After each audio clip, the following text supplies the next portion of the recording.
Collie O'Neill, it's great to talk to you ahead of the start of a new season. UCD champions coming up into the Premier Division.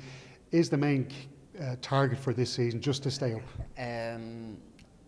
It's very hard to say. It really is. Like we obviously did well in our cup games last year against Waterford and Dundalk. So it's very hard just to say survival. Last year we knew all the teams that we were playing against. We knew the players, we knew the grounds, so we could set proper expectations. And their expectation last year when we had our own internal meeting was we can win this league. This year, because there's so many unknowns, not many players, the majority of the squad, I think only 3 or 4 have a couple of minutes under their belt as Premier Division football. Other than that, the rest of the squad is their very first time playing Premier Division football. We don't know much of the grounds that they'll be going to, the players that they're going to be competing against. So it's very hard to set true expectations. But I think being realistic about it, so we are hoping to do a little bit better than just survive. You alluded to those cup performances, brilliant performances against Waterford and against Dundalk as well, who you only lost to by a goal. Is it possible for the squad of players that you have now to produce those performances on a consistent basis? Well, that's going to be that's the really big thing, because it's all right doing it every now and then. Like in a cup game, any kind of cup game, you can always do really, really well. But it is that consistent level is going to be the question mark, and particularly with young players, is the one part where they probably fall down a little bit is the consistency level. But in regards to talent and ability, they have that in abundance. So it'd be a case of just trying to keep the focus in and the mental strength in, that you can do it on a more consistent level. How important was it to hang on to Gary O'Neill? You probably don't. It's very hard to put into words about how vital he is to the team. He is that calming figure of link play that all our play goes through. He can play at such a higher level.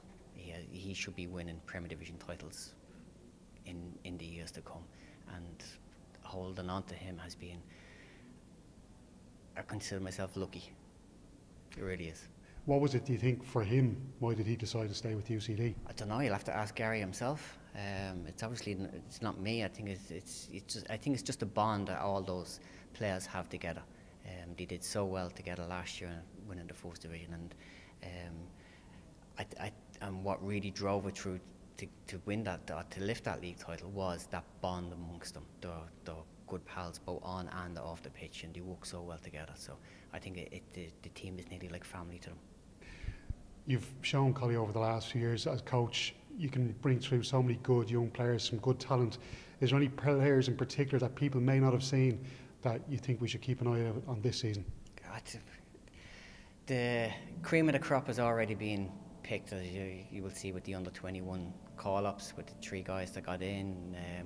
But there's in UCD through the years, there's always been additional players that come to the front. It's a big stage for people to go and play on this year. There's more media attention on them, and some people step up to that plate and some don't. So it's going to be down to the actual individuals themselves. And you kick off away to Derry City, a long trip for you guys, but there's been a big rebuilding job going on there at the Brandywell under Declan Devine. Is this kind of it's a good fixture for you guys to start off with? It is a good well, I suppose every game this year is going to be really, really tough. So I don't think there's anything like a good fixture. But it's like, because of Declan coming in, there's going to be a full house there. I reckon there's going to be a great atmosphere.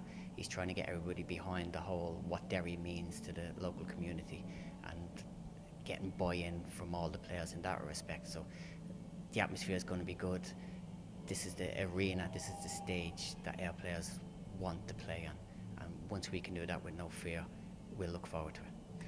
And just to ask you finally, Collie, League of Ireland fans, I suppose, are known to be really passionate and they love their league, and there's a lot of, we see gate receipts are improving across the grounds around the league. For people maybe who don't go to games, if there was one thing you could say that you love about the League of Ireland, what's your favourite thing about the League of Ireland? It's just good, honest live football. It really is.